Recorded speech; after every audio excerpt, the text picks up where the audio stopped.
So welcome back. This is like our second ever episode, number two of Leadership Soundbites. And this is with Michelle and Rocco. And so thank you very much for joining us. So this week on Leadership Soundbites, we want to talk about communication. And one of the quotes, is it George Bernard Shaw that said one of the biggest, what did he say? One of the biggest problems.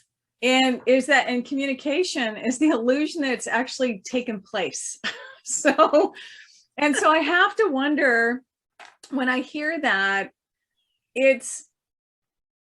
how do we know that it actually landed the way we intended? Because I think back to when you and I, well, you're still in healthcare. I'm not in healthcare anymore.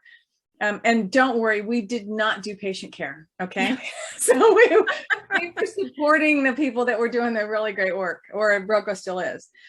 But I remember we would have these things to where we would send out an email, right? And I would have leaders say, well, of course they knew what was going on. We emailed them. And it's like, so what comes to mind for me is, how do you know that, number one, they open the email, they even, I mean, there's a lot of people that were locked out of emails, right? So how do you know that the communication has actually taken place? So that's the step that comes to mind for me, is the whole, how do you know part of communication? Yeah. And what comes to mind as you're saying that is, in a lot of things that we've worked together on, there is this technical component and the social component of that thing that we're working on, right? And for communication, the technical piece is the email, right? I sent out this communication, the technical piece of it. I said what I needed to say. But the social aspect of communication is, it's actually bi-directional. You know, it's the flow of information. It's the giving and receiving, interpretation, perception of the communication that makes it effective, or that lands it, right? To let you know that it actually occurred, right? To the original quote that you just said.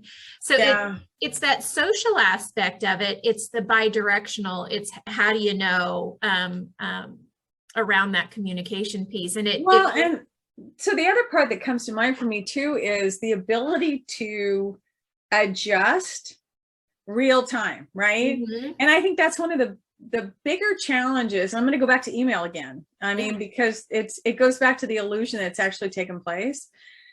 And by the way, email is my least favorite method of communicating anything or disseminating information, because it will literally land based on where the receiver is, mindset, frame of mind, whatever you want to say. And so you may have thought, I sent out this really great email, and on the other end of it, people are pissed or they're not understanding exactly what was done. Or have you ever felt like you've gotten this email and for some reason the email was sent in the middle of context that you're not privy to. Right. It's like, there's more to this story here, but it wasn't included in the email. So I think part of it for me is being able to tap into understanding where your thinking is before you begin to communicate, what the intention is to communicating, but how are you connected to know whether or not it's landing as intended. Yeah, and I think that connects the second quote that we were talking about for me, is that effective communication starts with the ability to listen, not speak. So even in an email, if you listen to, what is being said, what's not being said, to your point, what's that backstory? And if I don't have enough information, how might I get that information so that the communication is complete, right? From a standpoint of that bi-directional and sharing of thoughts. So yes, so here's what I'm thinking, right? Because communication's this big nut. Mm-hmm. And I remember Margie Hagney, our mentor, of course, she guided us a lot. You're going to realize that in the coming weeks. Is that when you're talking about communication, the opportunities in communication, it's understand what needs to be communicated to whom and what frequency, right? Because a lot of times people will say, well, we have a problem with communication. What? Yeah. Really? So we don't want to crack that big nut. I think the little bit better and the piece that we're talking about is, how do you make sure that the first quote that we landed on is one of the problems of communication is the illusion that it's taken place, is how do you make sure that it's not an illusion, right? How do you have that curiosity, or how do you have that, how do you step into it to understand or get confirmation, if you will, that it's actually happening? Yeah. Yeah. It just goes right back to that listening piece. And to speak to our mentorship again with Margie Hagerty, right? So part of our development was listening to what was being said. And when we first started, me, she used to give us the hand because I would rapid fire these questions. And she shared with me, hey, listening isn't, or what was it? It was yeah, getting ready to speak. Getting ready to speak is not isn't the same thing as listening. Yes, isn't yes. the same thing as listening. And it was such a simple statement, but it really changed how I approached listening.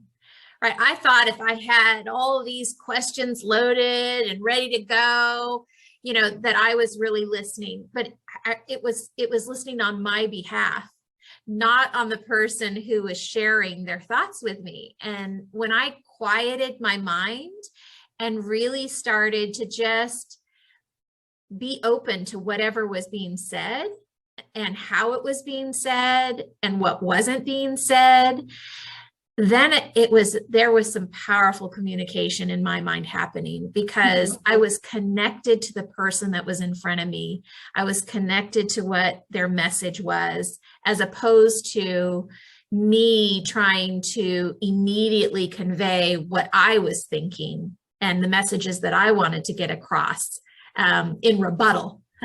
So takeaways from this week's Around Communication is, find some way to confirm that the illusion isn't an illusion, right? That it actually happened. Yeah. Find out some way to get understanding on how it's landed. Mm-hmm. And the other part of it is quiet that inner voice. Yes.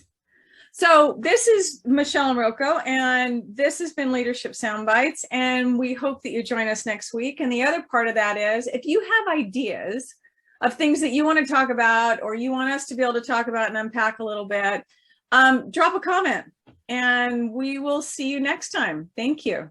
Thank you.